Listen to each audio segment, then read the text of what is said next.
Përshëndetje për gjithë ju miq të Radio Dugazhinit, po takohemi në një epizod të veçantë të Frontline-it, jo se nuk ishin të veçanta ato të kaluarat, por do të flasim për një temë që fatkeqësisht, mbase mund të konkludoj kështu, ende konsiderohet goxha si tabu në shoqërinë tonë, në shoqërinë kosovare e kam fjalën.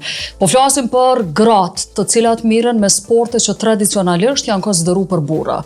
Për sporte ekstreme, me gjëra që i te i kalojnë, le ta quajmë pritshmëritë e shoqërive tona. I ka thyrë të gjitha këto tabu, mysafirja që kam sot në Frontline.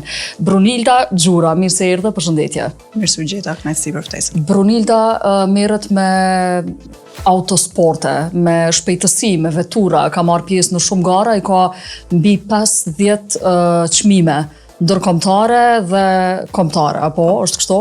Po kryesisht kombëtare. Kryesisht kombëtare. Përndryshe për ata që na shohin edhe në kanalin tonë zyrtar në YouTube, mund t'i shohin disa medalje, disa kupa cilat veç i ka marrë me vete në studio. Cila ishte rruga e fundit, Brunilda? Cili ishte rrugtimi i fundit në kuadër të këtyre garave? Sapo jam kthyer nga Çekia, atje janë mbajtur në fakt 2 gara të kampionatit të Europës qendrore në disiplinën autoslalom. Kjo është një disiplinë më shumë taktike se sa shpejtësie, duke qenë se në këtë disiplinë për vite me radhë jam kampione në Kosovë dhe kam rezultate jashtëzakonisht shumë të mira.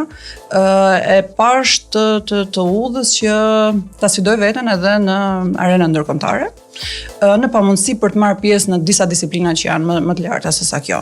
Por që unë mendoj edhe besoj shumë që duke ndjekur këtë kampionat nga fillimi deri në fund, ashtu siç e kam planifikuar dhe shpresoj që çdo gjë të shkojë ashtu siç e kam planifikuar, shpresoj shumë që të jem e renditur sa më lart në këtë kampionat dhe pse jo edhe me trofeun e fundvitit që është vendi i parë në kategori. Për mua më shumë se sa këto çmime edhe trofetun të cilat i kam arritur është ndërkombëtarizimi i shtetit ton, edhe në këtë disiplinë, edhe në këto gara dhe aq më tepër kur këtë e bën një grua, thyen jo vetëm ato tabut që ne kemi në shoqëri, po edhe në arenën ndërkombëtare mendoj që përfaqësimi i gruas dhe i gruas nga Kosova është jashtëzakonisht një arritje e madhe dhe që vlen për të përshëndetur. A është kështu tabu si temë edhe në vende tjera, Brunilda, specifikisht kjo çështje? Është sepse mes 70 garuesve ishin shumë pak gra. Dhe normalisht e kupton që ky problem nuk është vetëm te ne. Normalisht mund të mos jetë për çështje kulturore, por është kryesisht mendoj që është për çështje financiare. Është një sport shumë i kushtueshëm edhe me të vërtetë që kërkon një vendosmëri shumë të madhe që të sakrifikosh shumë për të arritur rezultate. Përndryshe, besoj po e vreni nga theksi dhe mënyra se si po flet Brunilda është nga Dibra, por në këto gara po e përfaqëson Kosovën. Po. Ç'është është plani, cili është itinerari, le ta quajmë agjenda e këtij viti? Si agjenda e këtij viti në këtë kampionat kanë qenë 2 garat në Çeki, në të cilet unë në divizionin e veturave standarde, domethënë veturat normale që i vozisin çdo ditë, unë dola e treta në të 2 garat edhe në kategorinë e vajzave dhe grave dola e para. Për mua kjo është arritja më e madhe e mundshme, domethënë një grua nga Kosova dale e para në arenën ndërkombëtare është arritje e jashtëzakonshme dhe që më bën të ndihem shumë e plotësuar dhe ta ndjej veten shumë krenare. Gara e ardhshme do të jetë me datën 1 qershor në Slovaki, më pas do të jetë në Bosnjë, në Serbi dhe në Kosovë. Në Serbi? Po. Këto na shkon me njëherë vëmendja, theksi dhe fokusi. Si janë pritjet, do të lejohesh me marrë pjesë? Do të konsultohem me federatën edhe me institucionet tona dhe do të shohim se si do të funksionoj. Për arsye se është hera e parë që marr pjesë në arenën ndërkombëtare dhe duhet i marr disa informacione dhe normalisht pritshmëritë mia janë që të marr pjesë si përfaqësuese e Kosovës, jo si e Shqipërisë, si e Kosovës dhe të kem rezultate shumë të mira. Sa ndrodhet ta përfaqësosh Kosovën, jo Shqipërinë? Unë për 16 vitesh jetoj në Kosovë. Po, e di. Dhe në Kosovë unë po kontribuoj çdo ditë për ngritjen e kapaciteteve si njerëzore si të infrastrukturës në autosport kryesisht në Kosovë dhe normalisht që nuk mund ta shmang të fakt. Shumë e mirë kjo. Përndryshe, gara e fundit në kuadër të këtij kampionati mbahet në Prizren, në Kosovë. E fundit mbahet në Prizren, po. Dhe nëse ne nuk na pranojnë në Serbi, atëherë e njëjta vlen. Nuk i pranoni asnjë nga Serbia të vinë. Mendoj që duhet të ketë një marrëveshje mes federatave dhe a lejohet kjo të mos ju pranojnë? Nuk e di, nuk mund të flas për një gjë që nuk e kam informacionin detajuar, por që shpresoj që të mos kemi të tilla probleme, të paktën sporti t'i kaloj këto problematika dhe të garojmë në mënyrë të barabartë, si të gjithë qytetarët e Evropës. Kështu do të duhej. Çështja e raporteve me Serbinë në fakt kryesisht na lidh te çështjet politike së fundmi, sepse kemi pas shumë çështje me Serbinë si shtet. Për të gjithë ata që po e dëgjojnë dhe po e shohin, mund ta kenë të freskët fytyrën edhe figurën edhe emrin e Brunildës, ka qenë kandidate e lëvizjes vetëvendosje për deputete.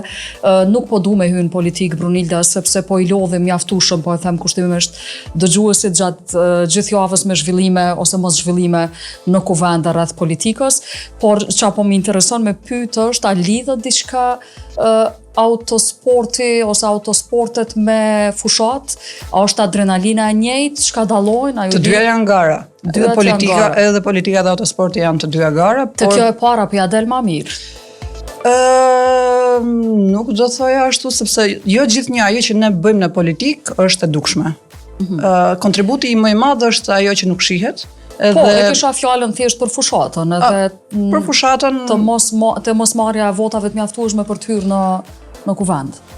Nuk mund ta ngrej një paralele mes të dyjave, sepse unë në Kosovë nuk kam garuar një lloj si kandidatët si deputet, nuk kam qenë një lloj si kandidatët tjerë, për arsye se unë nuk kam familje time në Kosovë, edhe kjo e bën atë diferencën shumë të madhe. Por unë kam treguar dhe besoj që me takimet me qytetar edhe pas fushatës, mendoj që kam treguar një fushatë dinjitoze si kandidate, dhe për mua kjo është më rëndësishme se sa numri votave që kam marrë si kandidate. Prita një përgjigje të tillë si qëndroni me sporte më mirë se me politikë.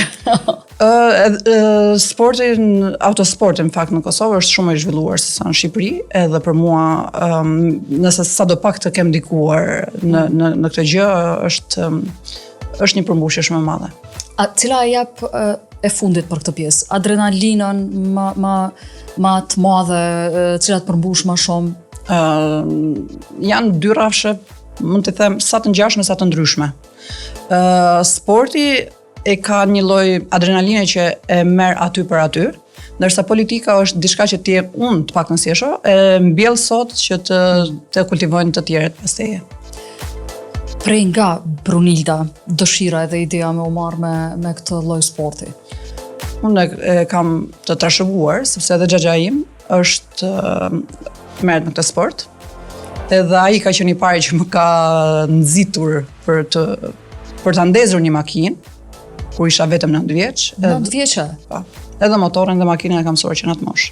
Policia nuk e besoj që po na dëgjojnë. Jo, edhe nëse na dëgjojnë, kam qenë brenda oborrit ton që është me hektar një obor i madh që ne kemi pas shitur vetë makina, rregulluar shitur. Edhe normalisht që në atë ambient do e mësoje, se si fëmijë i parë i familjes nuk më ka parë asnjëherë dikush pse jam vajzë dhe ti do të merresh vetëm me ato gjëra që i personifikojnë vajzat. Kështu që kjo ka qenë një përparësi e ime për të marrë, dhe përparësia e dytë kur ti ke mbi 40-50 makina në borë, normalisht që e ke shumë më lehtë sa në kushte tjera.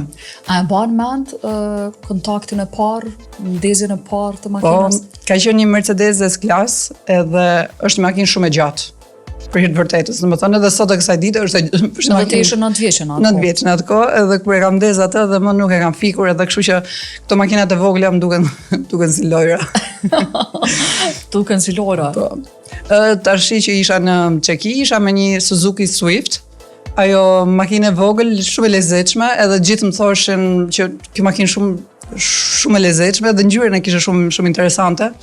Po mu dukte shumë... Çfarë ngjyre ishte? Ngjyre verdh, po një e verdh kështu shumë specifike, që nuk e kisha si makinë tjetër.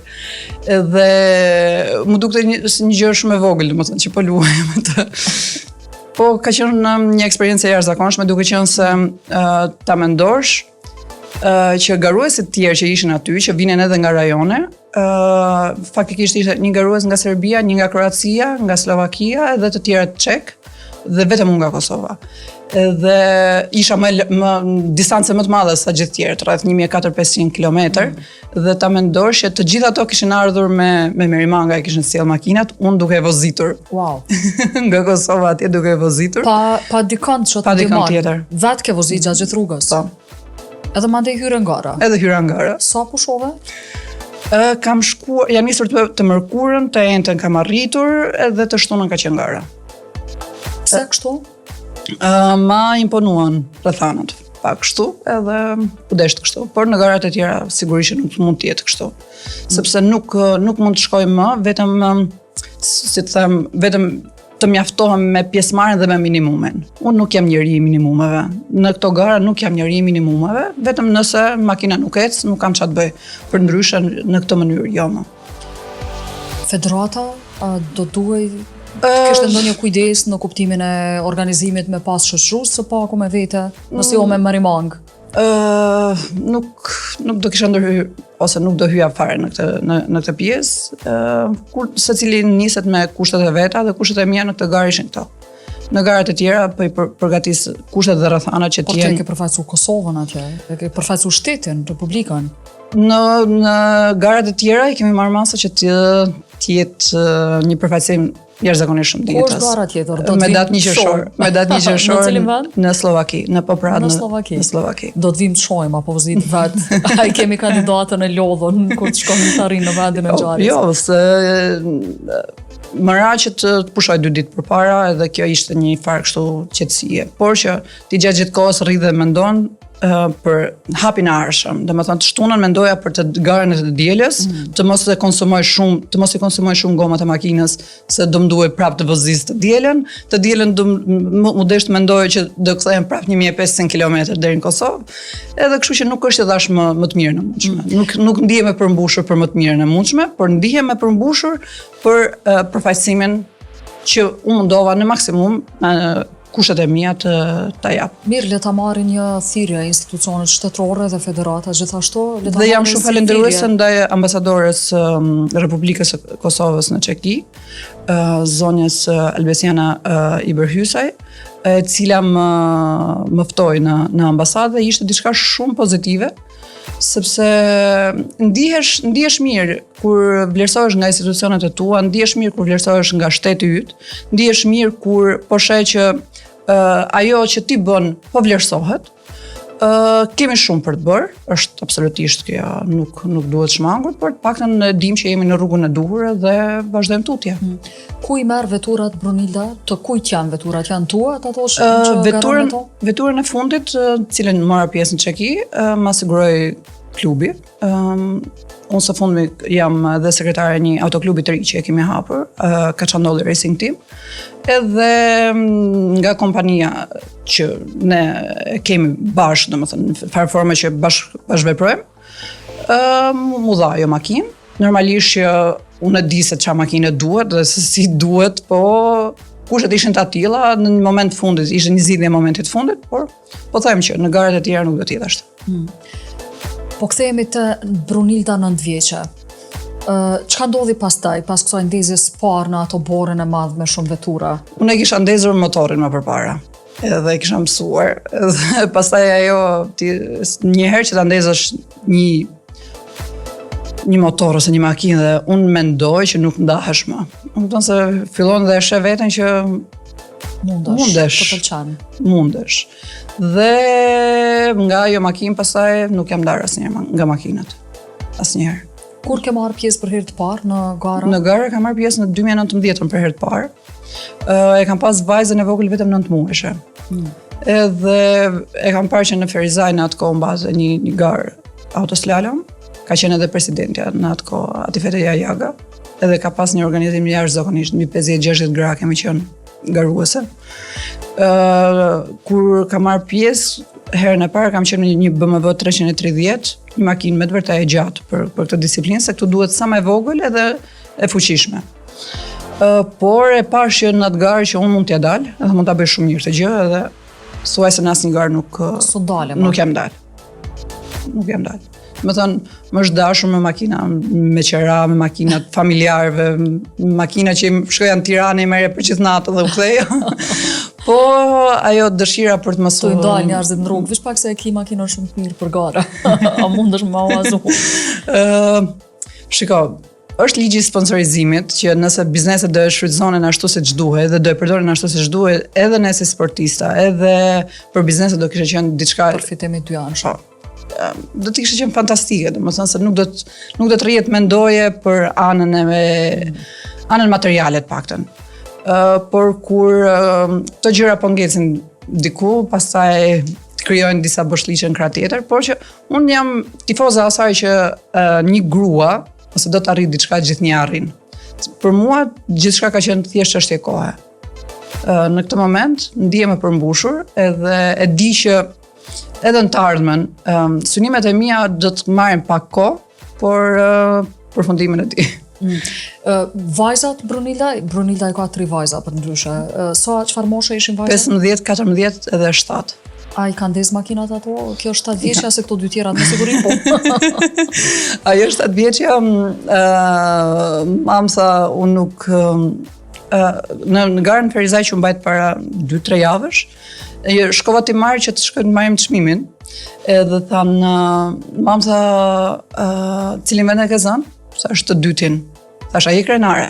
Si mund ndihem sa krenare me vendin e dytë? Tani, domethënë 7 vjeç, kur sa ta thot atë fjalë, kuptoj që me të vërtet parin edhe është kriju ajo ideja që mami e merr vendin e parë. Në momentin që se merr vendin e parë nuk ndihen plotësuar as vajzat. Po. Edhe kështu që duhet me bërë gjithçka për atë vendin e parë. To 2 të tjerat kanë prirje për të marrë me rrugë, ta ndjek rrugën tënde. E vogla më shumë. E vogla më shumë, po. Sa ka qenë shpejtësia më e lartë që e ka shkel Brunilda? Jashtë Kosovës. Edhe në gara, po flasim edhe për gara? Në gara jo shumë, po jashtë Kosovës 290. 290? A fluturove? Jo, këtu jam akoma. Jo, ke pas mundësi me fluturu edhe me zbrit prapë në tokë. Jo, ku në cilin vend ka qenë? Në Gjermani. Po, edhe Gjermania ka të lejuar nëse nuk ka bëjnë autostrada, nuk kanë limit, kështu që në rregull është edhe me ligjin. Sa gjoba i ke marrë përgjithësi? S'di pse e kam përshtypjen që shpesh gjobitesh për shkak shpejtësisë. Jo. Gjërat vogla. Gjërat vogla. Kur shkon në Tiranë, sa vozit? Jo, nuk vozis shpejt. Sidomos kur jam me familje nuk vozis shpejt. Domethënë ti mundsuash, po nuk do të mendosh vetëm kur je ti me familje, se do të mendosh edhe që të tjerët kanë familje, por me të vërtet nuk vozis shpejt për arsye se ky sport të disiplinon. I vlerëson çdo milimetër të rrugës, çdo sekond. Të vetëdijson më shumë. Të vetëdijson. Domethënë unë kisha bërë një thirrje të jashtëzakonshme që sa më shumë qytetarët na bashkohen këto gara. Domethënë bësh qytetar më i mirë në komunikacion, pjesëmarrës më i mirë në komunikacion.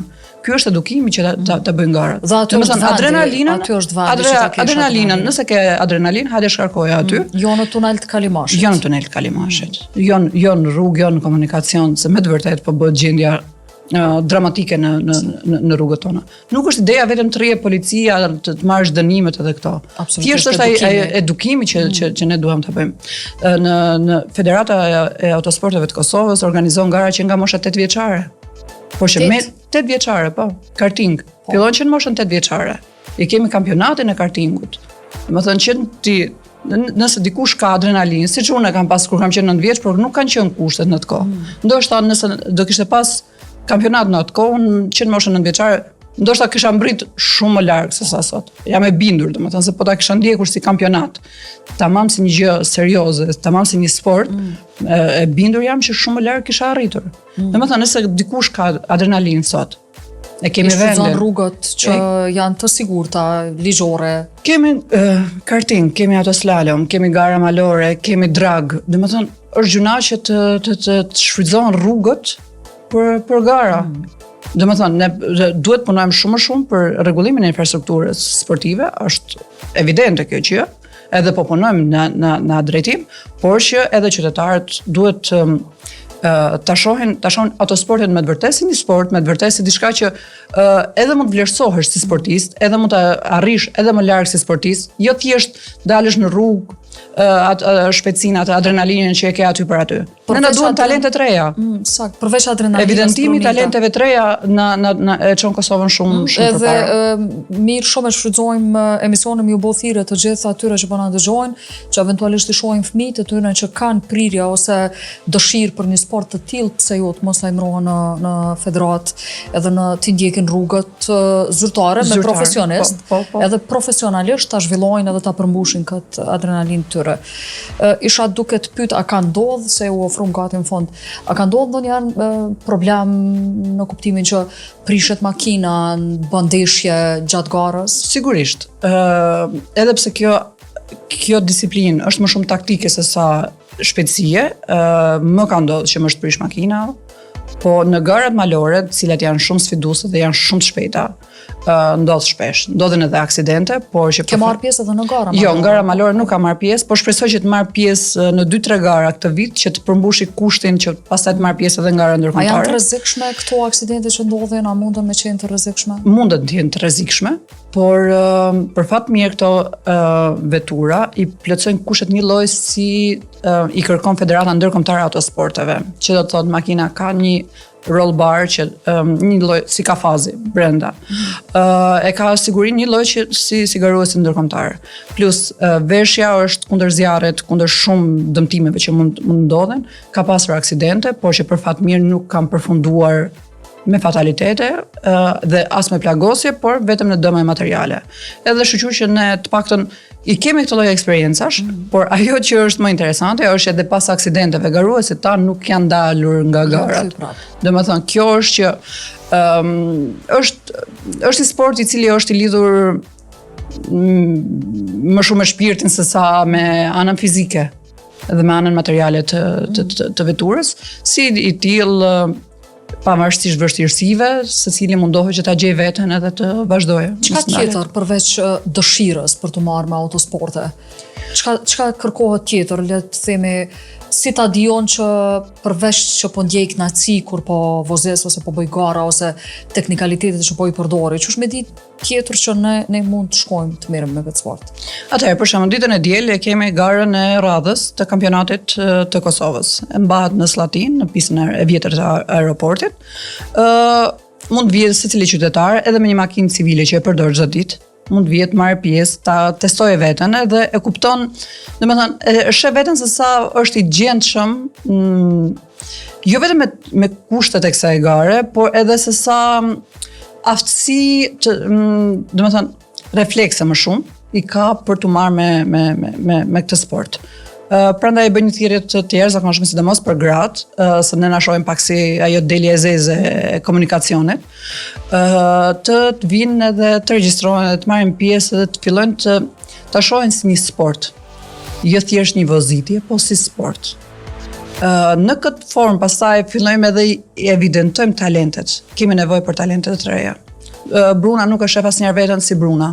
Domethënë, mu xhaxhai im ka mësuar me këtë sport. Unë duhet të mësoj fëmijët e mi edhe fëmijët e të tjerëve. Nuk është ideja që të përmbushem unë si person edhe me aq përfundoj. Jo. Aty fillon. Aty fillon. Domethënë, unë nuk pres se dikush të më shtyjë përpara. Unë kam arritur këtu fal këmbguljes time. Ndoshta askush nuk do kishte Nëse unë nuk do të kisha dashur vetëm me këtë gjë, nuk do më kishte shtyr dikush, por në momentin që të tjerë të shohin që ti vërtet po synon për të arritur dikund, fillojnë edhe të pyesin, ashtu siç është edhe intervista sot, se si funksionon edhe se si mund të shkohet përpara. Po, se jam e sigurt që ka edhe shumë vajza edhe gra të reja që nuk e dinë që ekziston një mundësi e tillë. Prandaj le ta marrin si informatë dhe provojnë të dielën. Të dielën. Në pistën e vjetër të aeroportit në Slatin. Emisioni transmetohet të shtunën, kështu që nuk e harrojnë të dielën kushdo që ka interesim, tek e fundit qoftë edhe me provu vetën, një provë e thjesht, një pasdite, çfarë orari mbahet? Në orën 11. Në orën 1 paradite, e mirë. 11 paradite. Faleminderit shumë. Faleminderit Ka juve. kohë për këtë intervistë. Derit edhe ju të nderuar dëgjues, do të takohemi sërish në episodin e radhës.